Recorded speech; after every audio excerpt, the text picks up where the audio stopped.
Okay, next વિદ્યાર્થી મિત્રો, હવે આજે આપણે જોવાની છે ત્રિઅંગીનું જીવન ચક્ર અને એમાં જે અગત્યની બાબત જોવા મળે છે એ. ઓકે, કાલે આપણે એક બાબત નાની અમથી એનસીઆરટીમાં સ્ટાર્ટિંગમાં આપી છે કે ત્રિઅંગીનું મહત્વ શું છે. એ આપણે નાની અમથી એક બાબત રહી ગયેલી. તો ત્રિઅંગી વનસ્પતિમાંથી ઘણી બધી ઔષધનો સ્ત્રોત છે. ઓકે, ઘણી બધી છે ભૂમિ બંધકો તરીકે, મતલબ આપણે કીધેલું કે જ્યાં આ પ્રકારની વનસ્પતિ હોય એ જમીનને જકડી રાખે છે, એના કારણે વરસાદમાં એનું ધોવાણ થતું શું થાય, અટકે છે. અને કેટલીક વનસ્પતિ સુશોભન તરીકે, ઓર્નામેન્ટલ વનસ્પતિ તરીકે એનો ઉપયોગ કરવામાં આવે છે. પણ સૌથી અગત્યનું ઇમ્પોર્ટન્ટ છે ઔષધ તરીકે. ઓકે, આમાંની એક વનસ્પતિ આપણે જે જોઈ છે, બરાબર, આપણને રામાયણ બધાએ જોયું હોય તો યાદ છે, બરાબર, કે લક્ષ્મણ જ્યારે હનુમાનજી એના માટે જડીબુટ્ટી અને જે ખાસ કરીને આપણે સંજીવની જેને નામ આપ્યું હતું એ શોધવા ગયેલા અને નહોતી મળી તો આખો પર્વત ઉપાડીને લઈ આવ્યા હતા. યાદ છે બધાને? એ જે આપણે કીધી જડીબુટ્ટી વનસ્પતિ હતી, બરાબર, એનું નામ ત્યાં શું આપેલું, સંજીવની. એ સંજીવની એટલે બીજી કાંઈ નહીં, પણ આજે આપણે સેલાજીનેલા જોઈ, બરાબર, એ જ સંજીવની છે. ઓકે, તો ઔષધ માટે મેઇન એનો ઉપયોગ કરવામાં આવે છે ત્રિઅંગી વનસ્પતિનો. નેક્સ્ટ આપણે એનું જીવન ચક્ર જોઈશું. જીવન ચક્રમાં એક વસ્તુ પહેલા તમને ક્લિયર મગજમાં હોવી જોઈએ. ઓકે, જે કાલે આપણે સિમ્પલી જોયેલું કે એનો મુખ્ય દેહ હોય છે વનસ્પતિનો એ બીજાણુજનક હોય છે. ઓકે, બીજાણુજનક એટલે 2n હશે. એના ઉપર પર્ણ જે ઉત્પન્ન થાય, મૂળ પ્રકાંડ પર્ણ હવે આવવા માંડ્યા. ઓકે, 3 ક્લિયર સાચા અંગો જોવા મળે છે. એ પર્ણ ઉપર કેટલાક પર્ણ બીજાણુધાની ધરાવે છે, એને આપણે બીજાણુ પર્ણ કીધા. એની અંદર બીજાણુધાનીમાં બીજાણુ ઉત્પન્ન થઈ શકે છે અર્ધીકરણની પ્રક્રિયાથી. મોસ્ટ ઇમ્પોર્ટન્ટ છે, યાદ રાખજો. ઓકે, કઈ રીતના થાય હમણાં આપણે જોવાનું છે. એ બીજાણુ જમીન ઉપર પડે એટલે જમીન ઉપર બીજાણુનું અંકુરણ થાય. બીજાણુ n વાળા હતા, n, તો એમાંથી આખો જે દેહ બને છે, જે જન્યુજનક દેહ નિર્માણ પામશે. અહીંયા ખાસ યાદ રાખજો, ત્યાં આગળના ભાગમાં જન્યુજનક દેહ ઉપર ડિપેન્ડન્ટ હતો બીજાણુજનક દેહ, અથવા તો મુખ્ય અવસ્થા ઉપર ગૌણ અવસ્થા ડિપેન્ડ કરતી હતી. પણ અહીંયા એવું નથી. અહીંયા બીજાણુજનક મુખ્ય દેહ છે એ પણ સ્વતંત્ર અસ્તિત્વ ધરાવે છે. એમાંથી જ્યારે બીજાણુ પડે જમીન ઉપર અને એમાંથી જે દેહ બને છે જન્યુજનક, જે ગૌણ અવસ્થા છે, એ પોતાની જાતે જીવી શકે છે, એ પોતે મુક્ત જીવી છે. એ બીજાણુજનક દેહ ઉપર, મુખ્ય અવસ્થા ઉપર ડિપેન્ડન્ટ નથી. આ મોસ્ટ ઇમ્પોર્ટન્ટ છે, યાદ રાખજો. ઓકે, એ જન્યુજનક દેહમાં લિંગી અંગો ઉત્પન્ન થાય, નરજન્યુ અને માદાજન્યુ બને. ઓકે, પુજન્યુધાનીમાં અને સ્ત્રીજન્યુધાનીમાં. નરજન્યુ વહન પામી, પાણીનું માધ્યમ ઇમ્પોર્ટન્ટ છે, યાદ રાખજો. વહન પામીને ક્યાં પહોંચે છે, માદાજન્યુ પાસે. ત્યાં એનું ફલન થાય, ફલિતાંડ બને, ભ્રૂણ બને, ગર્ભ બને જેને આપણે કહીએ. અને એનો વિકાસ થાય એટલે ન્યા ફરી પાછી બીજાણુજનક દેહનું શું થાય, નિર્માણ થાય. ઓકે, તો આ હતી મેઇન લાઈફ સાયકલ આની. પણ કઈ રીતના હોય છે એક સિમ્પલી આપણે જોઈ લઈએ. આ મેં એક વનસ્પતિ દોરી છે, માનો કે ત્રિઅંગી, જેમાં શું હોય, મૂળ હોય, ઓકે, પ્રકાંડ હોય અને પર્ણ હોય. કેટલીક બાબતો આપણને આકૃતિ જે આપી છે ને, એમાં ઇક્વિસેટમની આ બાજુની બીજી આકૃતિ છે, ઉપરની આ બાજુ જમણી બાજુની બીજી ઇક્વિસેટમ. ત્યાં લખ્યું છે કે નીચે જો ટેક્સ્ટબુકમાં તમારી પાસે હશે, જો ભૂમિગત પ્રકાંડ અથવા તો ગાંઠામૂળી લખ્યું હશે. ગાંઠામૂળ નહીં, શું ગાંઠામૂળી. ઓકે, જનરલી આપણે વનસ્પતિમાં એવું હોય કે પ્રકાંડ હોય ને એ જમીનની બહાર હોય, મૂળ જમીનમાં હોય. પણ આપણે જ્યારે બાહ્યાકાર વિદ્યા ચેપ્ટર જોવાનું છે, 5 નંબરનું ચેપ્ટર, ત્યારે આપણે જોશું કે ઘણા વનસ્પતિની અંદર પ્રકાંડ જમીનમાં હોય. જેમ કે તમે આદુ જોવો છો, આદુ, બરાબર, એ આદુ શું છે, જમીનમાં જ જોવા મળે છે ને, પણ એ મૂળ નથી, આદુ પ્રકાંડ છે. આવા પ્રકાંડને ગાંઠામૂળી કહેવાય. એ ગાંઠ જેવું અને મૂળ જેવું લાગે, પણ મૂળ નથી, પ્રકાંડ છે. તો આવા પ્રકારને ગાંઠામૂળી કહેવાય, જે જમીનની અંદર આવેલું હોય અને ગાંઠ જેવું હોય. ઓકે, તો પ્રકાંડ આવું ભૂમિગત હોય છે. આ ક્યાંય આપ્યું નથી આપણને લખાણમાં ક્યાંય, પણ આકૃતિમાં નાનો અમથો એક લેબલિંગ આપણને આપી દીધું છે. તો યાદ રાખજો, ગાંઠામૂળી પ્રકાંડ હોય. હવે પર્ણ 2 પ્રકારના હોય, જે તમને બહાર જોવા મળે છે, જમીનની બહાર. ઓકે, લીલા કલરના મસ્ત મોટા હોય, અલગ અલગ આકારના, એને સામાન્ય પર્ણ કહેવાય. ઓકે, જે નોર્મલ બહાર આવેલા પ્રકાંડ ઉપર ઉગતા હોય. પણ આ પ્રકાંડ છે જે જમીનની આવેલું છે, જમીનની અંદર. તો શું જમીનની અંદર ઉપર પ્રકાંડ ઉપર પર્ણ આવે? હા, આવે. ઓકે, તો એ કેવા હોય? એ તો કઈ લીલા રંગના હોવાના નથી, જમીનની અંદર હોય છે. તો આદુમાં તમે ફોતરા જોવો છો ને બહારની બાજુ, એ ફોતરા એ પર્ણ જ છે, બીજું કાંઈ નથી. શું છે? પર્ણ છે અને આવા પર્ણ જે જમીનની અંદર આવેલા પ્રકાંડ ઉપર નિર્માણ પામે, સૂકા હોય, ફોતરા જેવા હોય, બદામી રંગના હોય, એવા પર્ણને કહેવાય સલ્કી પર્ણ. શું કહેવાય એને? સલ્કી પર્ણ. આ પણ આપણે આગળના ચેપ્ટરમાં જોશું, પણ અત્યારે ખાલી સિમ્પલ યાદ રાખો. અને આવા અસ્થાનિક મૂળ આવેલા હોય છે, આ પણ ઇમ્પોર્ટન્ટ છે, યાદ રાખજો. મૂળ બે પ્રકારના હોય, સ્થાનિક મૂળ અને અસ્થાનિક મૂળ. એ પણ આપણે ડિટેલમાં ક્યાં ભણશું? બાહ્યાકાર વિદ્યાવાળા ચેપ્ટરમાં. તો એની મુખ્ય અવસ્થા છે એ પોતે બીજાણુજનક અવસ્થા છે અને 2n એનું બંધારણ છે. એના ઉપર કેટલાક પર્ણો ઉપર મેં કીધેલું આ રીતના બીજાણુ ધાની હોય છે બે હરોળમાં. મેં તમને ત્યાં બતાવેલી, અથવા તો હંસરાજ બતાવ્યું છે ને ટેક્સ્ટબુકમાં, એના પર્ણો ઉપર જો આ પર્ણ હોય તો એની બોર્ડર ઉપર આ રીતના શું હશે? બીજાણુ ધાની, નાના નાના ટપકા હશે. તો એ બીજાણુ ધાની છે. બીજાણુ ધાની ધરાવતા પર્ણને આપણે બીજાણુ પર્ણ કીધું.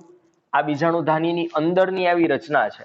ઓકે, અંદર આ રીતના એક સ્ટોક હોય, દંડી જેવો ભાગ, અને એની ફરતે જેકેટ હોય.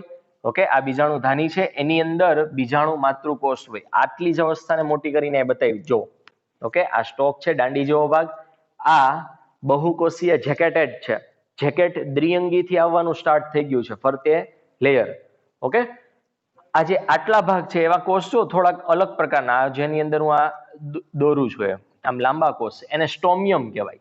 સ્ટોમિયમનું કામ શું હોય કે જ્યારે આની અંદર બીજાણુ માતૃકોષ હોય, એ બીજાણુ માતૃકોષ એ 2n વાળા જ હશે. કેવા હશે બીજાણુ માતૃકોષ? 2n. જો અહીં આપણે લખ્યું છે, એનું અર્ધીકરણ થાય એટલે 2n માંથી n વાળા આવા શું બને છે? બીજાણુ. આપણને ખબર છે એક બીજાણુ માતૃકોષ એનું અર્ધીકરણ થાય તો અર્ધીકરણમાં યાદ કરો ચેપ્ટર નંબર 10, અર્ધીકરણમાં એકમમાંથી 4 કોષ બને છે. અર્ધીકરણ 1 અને 2 થાય તો એક બીજાણુ માતૃકોષનું અર્ધીકરણ થયું તો 4 આવા શું બને છે? બીજાણુ.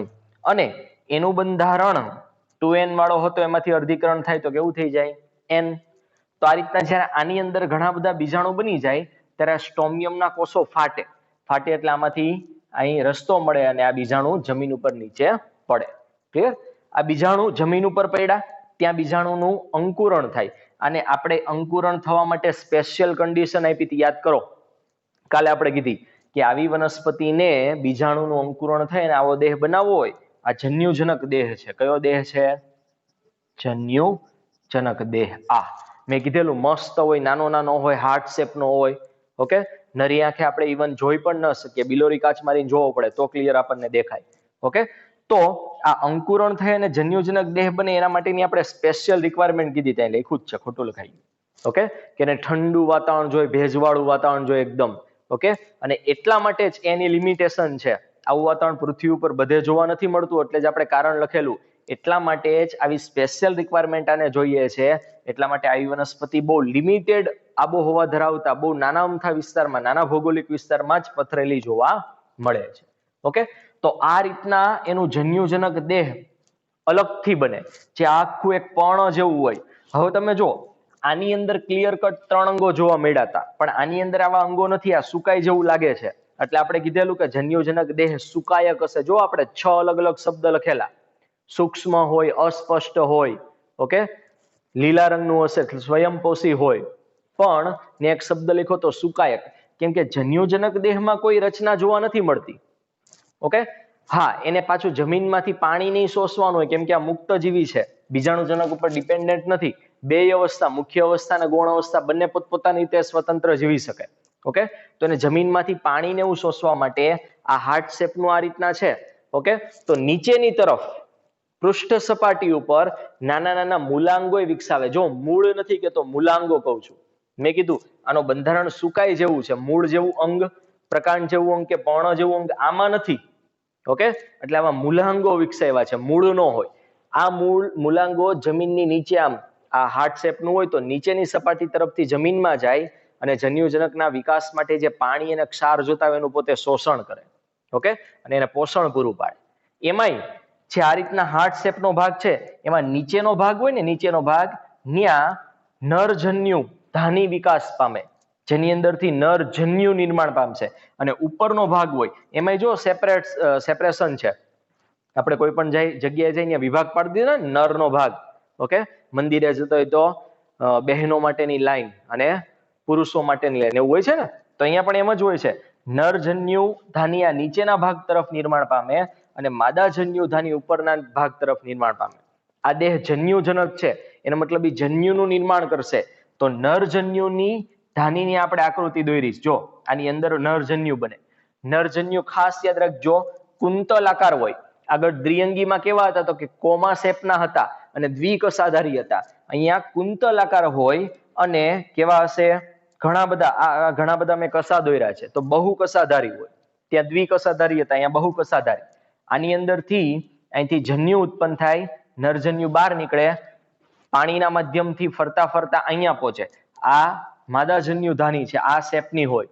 ઓકે, અંદર એક અંડકોષ બન્યો છે. આ સ્પાઇરલ છે, કુંતલાકાર, એ ફરતા ફરતા ફરતાની અંદર જાય અને અહીંયા પહોંચી જાય. આ રીતના અહીંયા એનું ફલન થાય. ફલન થવાથી ફલિતાંડ બને. ફલિતાંડ અહીંયા બધે બનશે. ક્લિયર? ફલિતાંડ, ફલન થયું, ફલિતાંડ બન્યો, ભ્રૂણ બન્યો, ગર્ભ બન્યો, અને એનો હવે આગળ વિકાસ થાય તો ફરી પાછી કઈ અવસ્થા આવે? બીજાણુજનક. ક્લિયર? તો આ વસ્તુ જોવા મળે છે. એનું શું છે? સિમ્પલી જીવન ચક્ર. ઓકે, પણ હવે ઇમ્પોર્ટન્ટ આવે છે કે અહીંયા તમે જુઓ ને તો અહીંયા જે બીજાણુ બને છે ને, બીજાણુ, બરાબર, એ એક સરખાઈ બની શકે. જેમ કે સમબીજાણુક વનસ્પતિ હોય. સમબીજાણુક મતલબ કે એના બીજાણુમાં ફરક નહીં હોય, બેની સાઈઝ ની સરખું હશે. અને કેટલીક ત્રિઅંગી વિષમ બીજાણુક હોય છે, જેમાં અલગ અલગ પ્રકારના બીજાણુ બને છે. એક નાના હોય ને એક મોટા હોય. ઓકે, તો આ ખાસ યાદ રાખજો. કઈ રીતના વનસ્પતિના આપણે એનસીઆરટીમાં જે ઉદાહરણ આપ્યા છે એમ જ આપ્યા છે. માનો કે આપણને બુક છે, એમાં 1, 2, 3 અને 4 નંબરની આકૃતિ છે. તો સાચું અને ખોટું એમ આપણે પાડવું છે. તો આ રીતના આમ સાચું પડે, પહેલા સાચું પડે અને પછી આમ ખોટું પડે. ઓકે, તો આ જે બે ઉદાહરણ છે ને, 2 નંબરનું અને 3 નંબરનું, મતલબ કયું કયું? ઇક્વિસેટમ અને હંસરાજ, એ સમબીજાણુક છે. પહેલા સમબીજાણુક, પછી વિષમ બીજાણુક. તો આ જે બે વનસ્પતિ થઈ, આ કઈ હતી? સેલાજીનેલા. આ કઈ હતી? સાલ્વિનિયા. એ કેવી છે? વિષમ બીજાણુક. આમાં બંને બીજાણુ જે ઉત્પન્ન થાય, બરાબર, અહીંની આપણે વાત કરીએ છીએ. આ બંને બીજાણુ જે ઉત્પન્ન થવાના છે એ દેખાવમાં સરખા જ હશે. નર માદા એવો કઈ તફાવત નહીં હોય. ઓકે, અને એ બીજાણુ જ્યારે જમીન ઉપર પડે અને એના કારણે જે આ જન્યુજનક દેહ બને છે, એ એક જન્યુજનક દેહમાં જ બંને બીજાણુ અથવા તો બંને જન્યુ પણ અહીંયા ઉત્પન્ન થશે. અહીંયા કઈ ફરક નહીં પડે. પણ આ વનસ્પતિનું જીવન ચક્ર થોડુંક અલગ છે, જે હું આમાં જ ડિસ્કસ કરીશ. પણ આમે જે જીવન ચક્ર દોર્યું છે આ સમબીજાણુકનું છે. અહીંયા જુઓ, ખાસ કરીને બીજાણુ અહીંયા સમાન છે. એનું બીજાણુ જમીન ઉપર પડ્યા, એનું અંકુરણ થયું, તો અહીંયા આ જન્યુજનક દેહ બન્યો. એમાં કોઈ વિવિધતા નથી જોવા મળી. ખાલી એક જ સિમ્પલ. આને તમે એકગૃહી કયો કે દ્વિગૃહી કયો? આ વનસ્પતિને એકલિંગી કયો કે દ્વિલિંગી? એકલિંગી કયો કે દ્વિલિંગી? દ્વિલિંગી. કારણ આ એક જ દેહની અંદર બંને જન્યુ બની ગયા. ઓકે, તો જે આ વનસ્પતિ છે ને સમબીજાણુક, એને બીજા શબ્દમાં દ્વિલિંગી પણ કહી શકાય. અને દ્વિલિંગી હોય તો એક ગૃહી હોય. આગળનો લેક્ચર યાદ કરજો. કન્સેપ્ટ જેને ક્લિયર હશે એને ખબર નહીં પડે, સોરી, ખબર પડી જશે, બાકીના નહીં પડે. તો જે સમબીજાણુક છે, જેના બીજાણુ સરખા છે, નર માદા એવા બીજાણુમાં કઈ પ્રકાર નથી, તો એ આગળ જતા આવું એક જ જન્યુજનક દેહ બનાવશે. ઓકે, અને એક જ જન્યુજનક દેહ ઉપર બંને જન્યુ નિર્માણ પામશે. મતલબ એક જ દેહમાં બંને લિંગ આવી ગયા, તો એને કહેવાય દ્વિલિંગી. અને એક જ ઘરમાં બે લે છે, ભાઈ રહે છે અને બાઈ રહે છે, તો એને એક ગૃહી પણ કહેવાય બીજા શબ્દમાં. ઓકે, તો આ કન્ડિશન એ આવી વનસ્પતિમાં જોવા મળે, હંસરાજ અને ઇક્વિસેટમમાં. તો આમાં શું હોય? તો એમાં થોડીક અલગ કન્ડિશન છે. કઈ રીતના? એની હમણાં આપણે લાઈફ સાયકલ જોઈએ. પણ આ લાઈફ સાયકલ એકવાર મગજમાં ક્લિયર ઉતારી દો, કેમ કે આના પછીની લાઈફ સાયકલ હું આના માટેની સમજાવીશ તો હું આ એમને હવામાં બોલીશ, પણ તમને યાદ રહેવું જોઈએ કે મેં કઈ જગ્યાએ કઈ વસ્તુ દોરેલી. ઓકે, ચાલો. તો હવે આ વનસ્પતિમાં શું હોય એ ખાસ ધ્યાન આપજો. હા, આપણે ખાલી આટલો ભાગ ભૂસવો છે.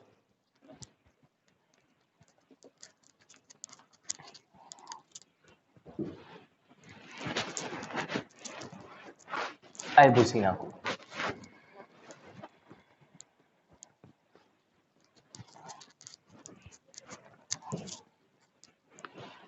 ઓકે, હવે જોજો, આમાં સમબીજાણુક હતા.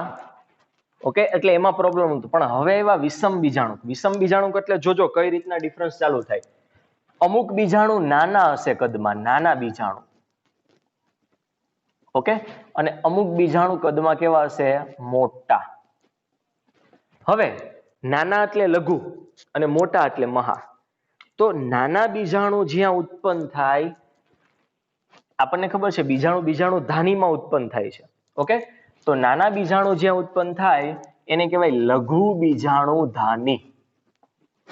લઘુ બીજાણુ ધાની. હવે બીજાણુ ધાની કોના ઉપર આવેલી હતી? તો કે પર્ણ ઉપર.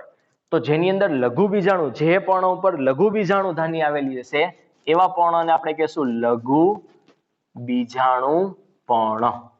ખબર પડે છે? ઘણી વખત આપણને ખબર છે કે બીજાણુ પર્ણ ભેગા થાય એટલે શંકુ બનાવે.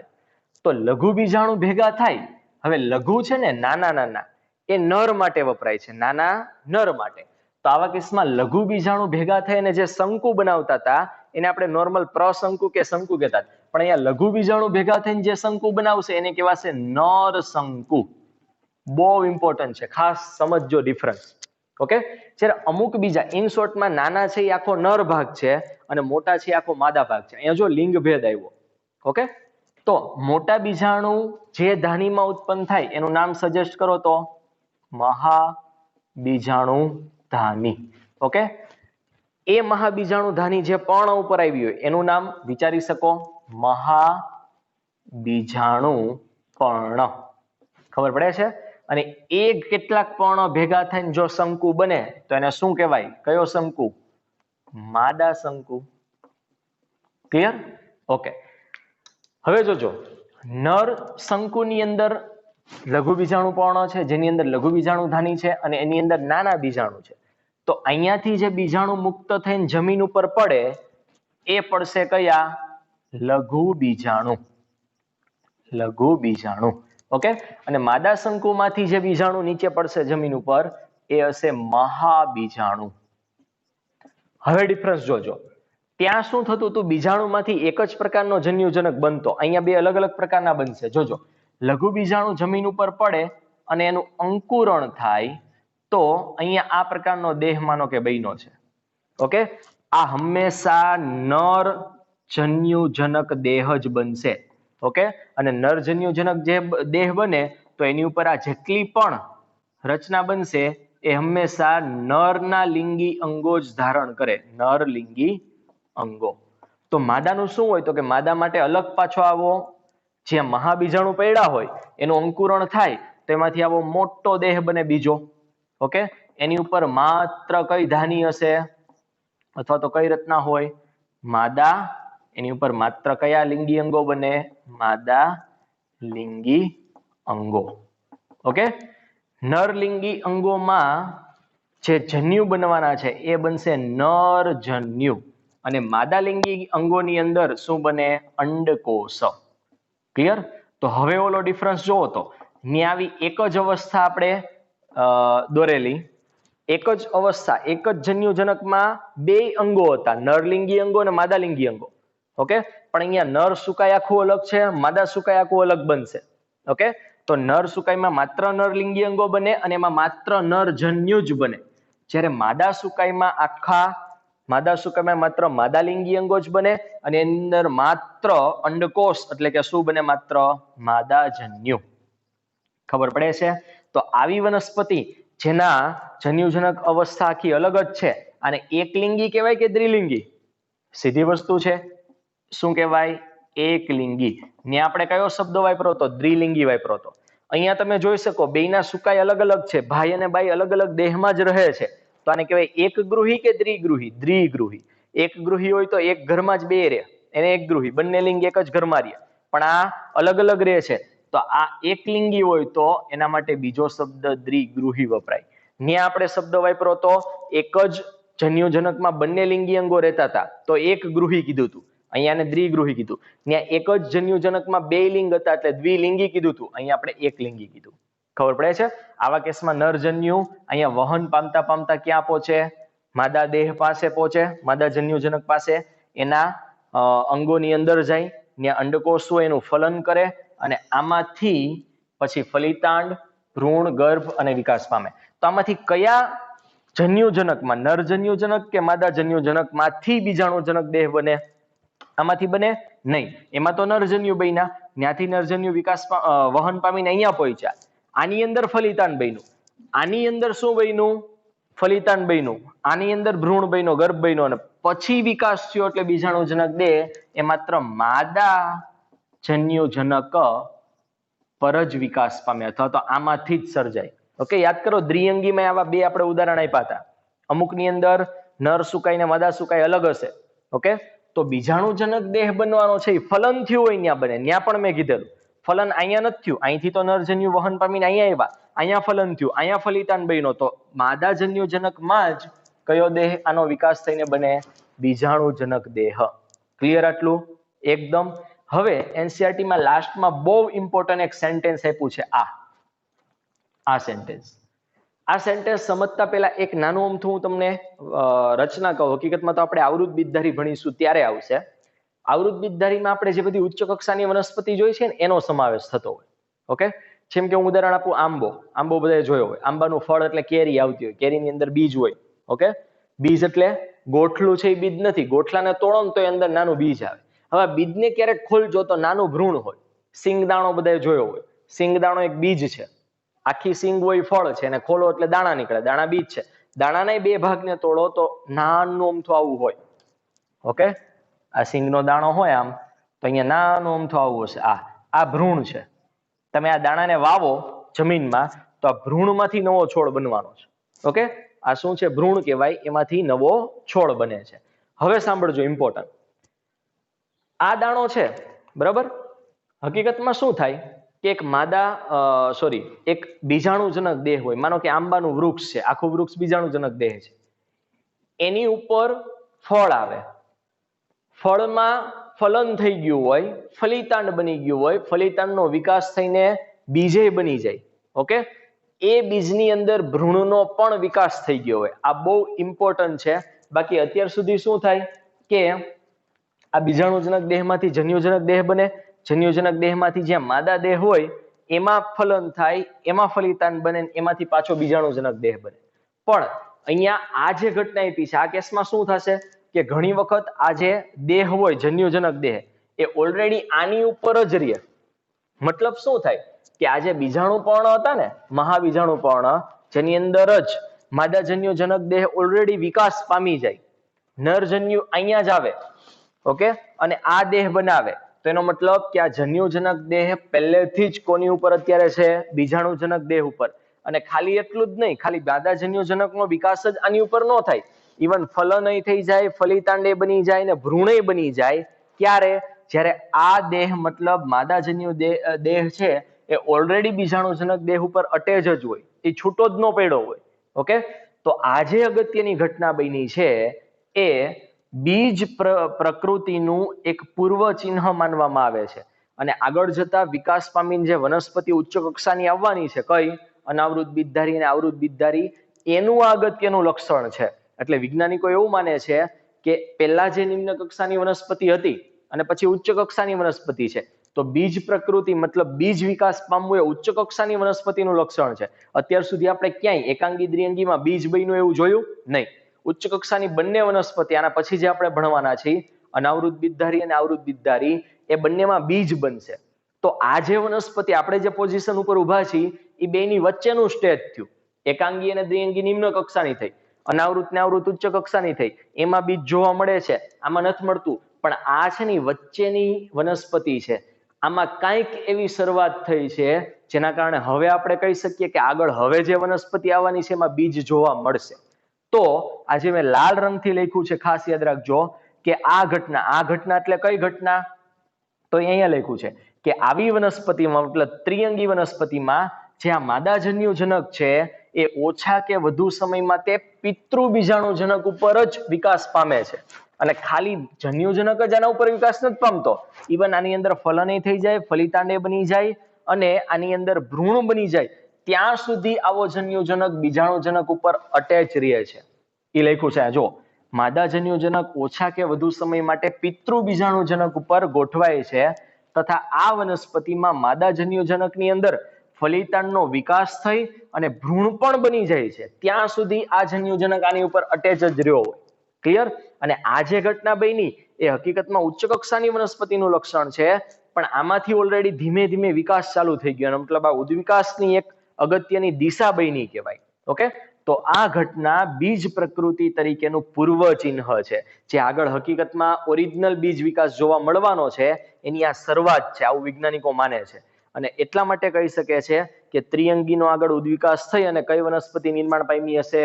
અનાવૃત અને આવૃત બીજધારી. ઓકે, તો આ બહુ ઇમ્પોર્ટન્ટ પોઈન્ટ આપ્યો છે, વ્યવસ્થિત એકવાર સમજી લેજો આને. ઓકે, ન ખબર પડે તો વારંવાર રિપીટ કરજો એટલે આઈડિયા આવશે. હું કઈ જગ્યાએ શું કહેવા માંગુ છું એ પણ સમજજો એટલે પ્રોપર આઈડિયા આવી જશે. હવે લાસ્ટમાં આપણે ત્રિઅંગીના 4 ક્લાસ આપ્યા છે. ક્લાસ આપણે ડિટેલમાં નથી જોવાના, પણ એના ઉદાહરણ બહુ ઇમ્પોર્ટન્ટ છે. ઓકે, અને પૂછાય એવા છે, તો આપણે એ જોશું અને એની અંદર કયા ઉદાહરણ આપ્યા છે એ આપણે જોઈએ. નેક્સ્ટ વિદ્યાર્થી મિત્રો, આપણને ખબર છે કે આપણે જે વનસ્પતિ જોઈએ એને આપણે ક્લાસ જોયા છે. ઓકે, જેમ કે આપણે લીલને 3 ક્લાસમાં વિભાજિત કરી હતી, ક્લોરોફાઇસી, ફિયોફાઇસી અને રોડોફાઇસી. એ રીતના દ્વિઅંગીને આપણે 3 ક્લાસમાં ડિવાઈડ કરી હતી. કઈ કઈ યાદ કરો? લીવરવર્ટ્સ, મોસ અને હોર્નવર્ટ્સ. ક્લિયર? એ રીતના ત્રિઅંગીના 4 ક્લાસ છે. એ 4 ક્લાસ આપણે ડિટેલમાં નથી જોવાના, પણ નીચે એનસીઈઆરટીમાં લાસ્ટમાં એ 4 ક્લાસના નામ આપ્યા છે ને એમાં કઈ કઈ વનસ્પતિ સમાવેશ થાય એ આપી છે. અને આપણને આગળ કેટલીક વનસ્પતિના ઉદાહરણ આપ્યા છે, એ વનસ્પતિ આમાંથી કયા ક્લાસમાં આવે છે આ ઇમ્પોર્ટન્ટ છે. ઓકે, એ પણ આપણે જોવાનું છે. ઓકે, તો 4 ક્લાસના નામ માટે આપણે એક શોર્ટ કી બનાવી છે. હમણાંથી વિદ્યાર્થી મિત્રો આપણને ખબર છે કે વરસાદ હવે રહી ગયો છે અને બહુ તડકો, સખત તાપ પડે છે ને? હા, ભાદરવાનો તડકો કહેવાય આને, એ ટાઈપનો તડકો છે, બરોબર? તો આ તડકામાં ખૂબ આપણને ખબર બફારો થાય એટલે આપણે શું કરતા હોય? પંખો ચાલુ કરતા હોય. પણ પંખો આપણી પાસે નથી. ઓકે, તો આપણે બાજુવાળા પાસે પંખો લેવા જવાનું છે. એ બેનનું નામ શીલાબેન છે. શું છે? શીલા. ઓકે, ત્યાં જઈને આપણે કહેવાનું છે, શીલા ફેન લાઈ તારો. મને ગરમી પડે છે, મારે પંખો ચાલુ કરવો છે, મારી પાસે નથી, તારો આપ. બરાબર? શું? શીલા ફેન લાઈ તેરા. તેરા છે એટલે તારો. બરાબર? હિન્દીમાં આપણે લખ્યું છે. ઓકે, અથવા તો કાંઈ વાંધો નહીં, તેરાની જગ્યાએ તેરો કરી નાખીએ. આપણે બાવા હિન્દી બોલીએ ને, અમે ગુજરાતી વાળા જો હિન્દી બોલતા ખબર પડી જ જાય કે આ ભાઈ નવું નવું શીખા છે હિન્દી વાળા. ઓકે, ને આપણે ખાસ ખબર નહીં, આપણે ગુજરાતની બહાર જાય ને અથવા તો આપણે ઘરની બહાર નીકળીએ ને, અહીંયા અંકલેશ્વર, ભરૂચ પાસે ગયા હોય કે ગમે આમ થોડાક સાપુતારા પાસે ગયા હોય ને, ભલે ગુજરાતનો જ પ્રદેશ હોય, તો ન્યાય ડાયરેક્ટ હિન્દીમાં ધબધબાટી બોલવા માંડી. ઓકે, ભૈયા ક્યાં કરના હે, ના તેને ખબર પડી જ જાય કે ગુજરાતી જ છે. ચાલો, તો શીલા ફેન લાઈ તારો. આ જેટલા છે ને પાછળ ઓ બહુ લાગે. જો અહીં શીલા છે ને, તો એ ક્લાસનું નામ છે, અહીંયા પી સાયલેન્ટ છે, સિલોપસીડા વચાય, સોરી સિલોપોડિયમ વચાય.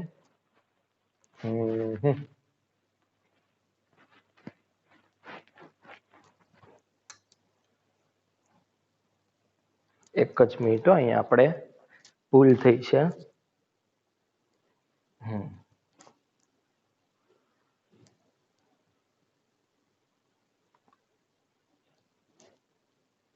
હા, અહીંયા તે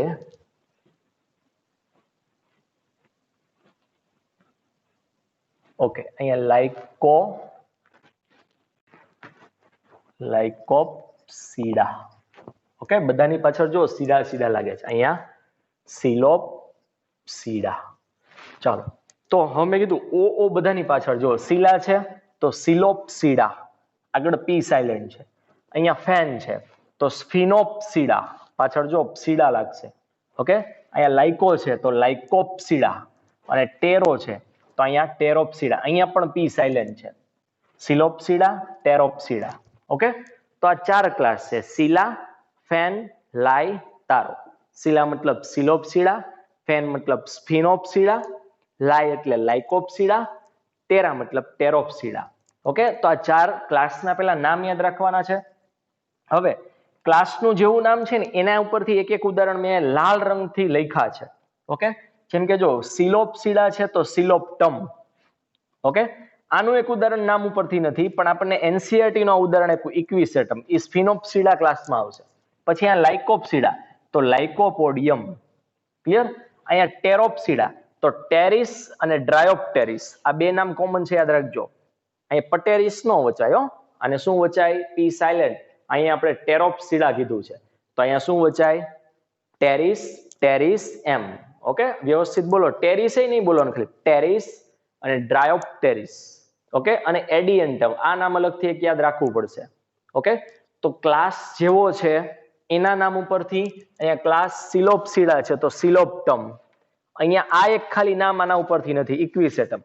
લાઇકોપ્સિડા છે તો લાઇકોપોડિયમ. અહીંયા ટેરોપ્સિડા છે તો ટેરિસ, ડ્રાયોપ્ટેરિસ ને એડિયન્ટમ. હવે આપણને એનસીઆરટી માં કયા કયા આપ્યા છે? તો એનસીઆરટી નું એક તો થઈ ગયું કે ઇક્વિસેટમ શેમાં આવશે? આ બીજામાં. ઓકે, ઇક્વિસેટમ એટલે શું હતું યાદ છે કોઈને? કઈ હતી વનસ્પતિ? સોરી, હા, ઘોડાની પૂંછ એટલે કઈ? અશ્વપૂંછ. તો એ આવશે. બીજી આકૃતિ તેની બીજા ક્લાસમાં જ છે. જો સ્પિનોપ્સિડા બીજો જ ક્લાસ છે આપણા સિક્વન્સમાં. ઓકે, પછી સેલાજીનેલા હતી એ આ ક્લાસમાં આવશે. પહેલી છે એ ત્રીજા ક્લાસમાં. ઓકે, પહેલી આકૃતિ સેલાજીનેલા હતી એ કયા ક્લાસમાં આવી? ત્રીજામાં. અને જે બાકીની નીચેની બે આકૃતિ છે એ છેલ્લામાં. આમે છેલ્લા છે તો છેલ્લામાં. હંસરાજ અને સાલ્વિનિયા બે ફનમાં આવશે. ફન જેટલા પણ છે એ બધા શેમાં આવશે? ડ્રાયોપ્ટેરિસમાં.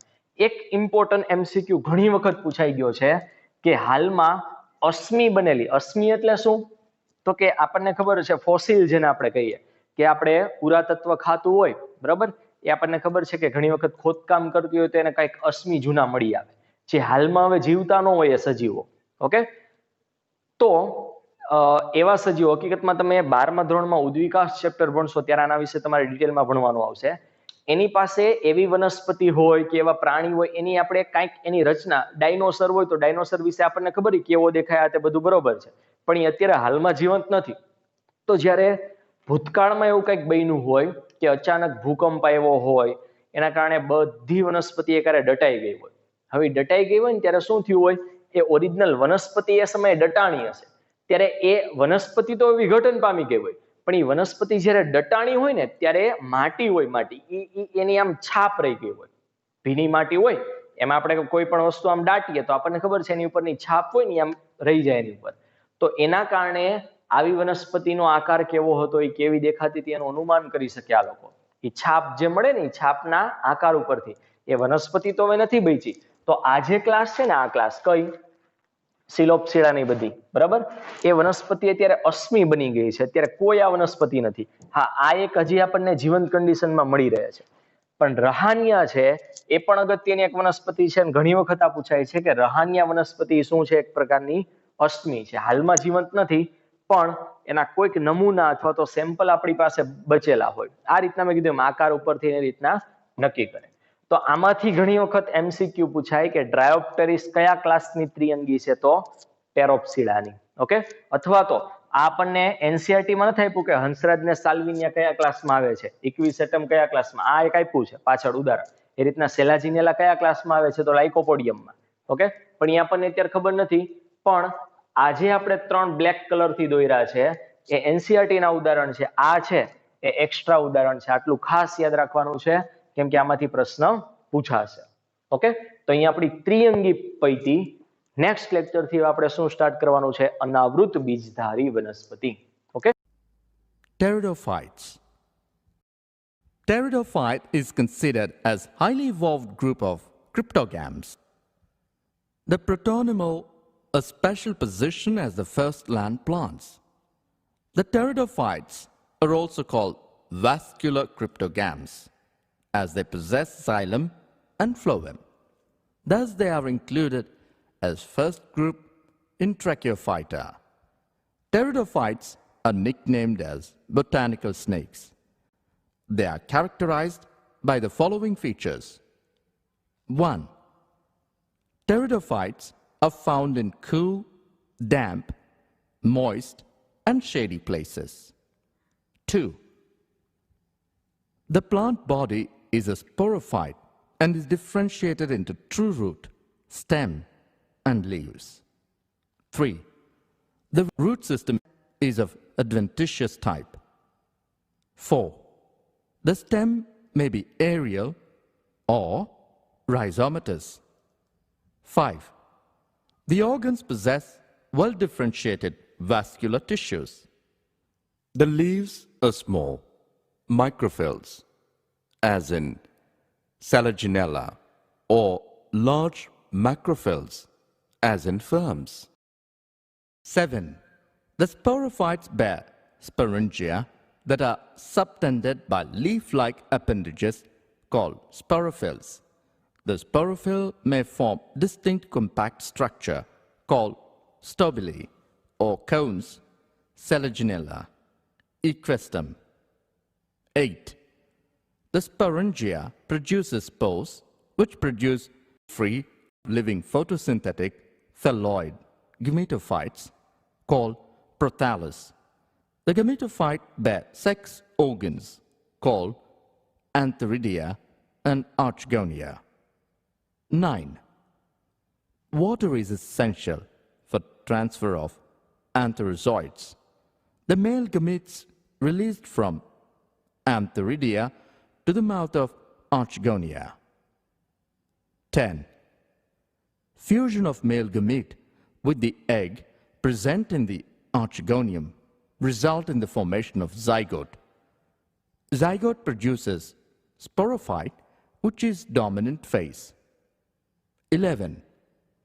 In pteridophytes, of all the spores are of similar kind. They are called homosporous.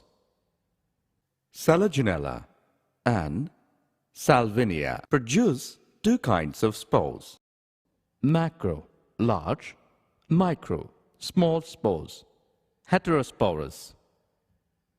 Megaspores and microspores germinate and give rise to female and male gametophytes. The development of zygote into young embryos take place within the female gametophyte. This event is a precursor to the seed habit, considered an important step in evolution. Pteridophytes are classified into 4 classes. 1. Psilopsida, Psilotum. 2. Lycopsida, Lycopodium, Selaginella. 3. Sphenopsida, Equisetum. 4. Steropsida, Pteris, Adiantum. Hi there. Today we will learn about a special division of Kingdom Plantae that includes a lot of beautiful plants called fern in it. They are so beautiful that people were extremely enthusiastic about collecting them. In the 18th century, this craze for ferns was commonly known as pteridomania. People used to travel hundreds of kilometers and climb cliffs to collect different types of ferns. The ferns were considered a symbol of good taste and were incorporated everywhere from fashion to furniture and even tombstones. Surprisingly, this fern fever lasted for more than 40 years. Even now, ferns are being used as ornamental plants. Moreover, the symbol of New Zealand cricket team is a fern leaf because it is considered as a badge of honor by the people. Now that we've explored the fascinating history of ferns, it's time to know the name of the division they come under. Division Pteridophyta. Pteridophytes get their name from 2 Greek words, pteris meaning fern and phyton meaning plant. Yes, the division got its name from ferns. Now let's explore their general characteristics. Pteridophytes inhabit moist and shady places and avoid direct sunlight. They can even be found in the cracks of rocky surfaces and wetlands, bogs and swamps. However, about 1/3 of pteridophytes are epiphytes. That is, they inhabit or grow on other plants. Talking about their size, they range from 0.8 inches to around 45 feet tall. Yes, they are quite diverse. Among plants, pteridophytes were the first one after thallophytes and bryophytes who successfully adapted on land. Yes, they were the first terrestrial plants. There must be something special in them that helped them being terrestrial. They were the first one to have true body differentiated into stem, leaves and roots. Moreover, they developed the specialized vascular tissues, that is, xylem for conduction of water and phloem for translocation of food. True roots and specialized conduction tissues both help them to survive completely on land. Now, for reproduction, they don't have flowers or seeds, but they do have spores. Leaves of pteridophytes are called sporophylls because they bear spores on them. These spores are born on the underside of the leaf. Talking about their leaves are feather-like and they are made up of many smaller leaflets. Just like Thallophyta and Bryophyta, the reproductive organs in pteridophytes are underdeveloped and they are hidden in the form of spores. All the three divisions, Bryophytes, Thallophytes and pteridophytes, come under Cryptogams group of the plant kingdom. Cryptogams are plants that have hidden reproductive organs, and these plants are flowerless and seedless. Apart from ferns, Marsilia, which are aquatic pteridophytes, and horsetails are the other examples of pteridophytes. This was all about the characteristics and examples of the division Pteridophyta. Let's recap what we have learned till now. Ferns, horsetail and Marsilia are the common pteridophytes and are used as ornamental plants. The body of pteridophytes is differentiated into leaves, stem and root. Pteridophytes have specialized tissues, xylem for conduction of water and phloem for translocation of food. True roots and specialized conduction tissues appeared for the first time in Pteridophyta division of the plant kingdom, making them the first terrestrial plants. The leaves of pteridophytes are feather-like and they are made up of smaller leaflets. The leaflets bear spores on their underside. Pteridophytes, bryophytes and thallophytes are called cryptogams because their reproductive organs are hidden.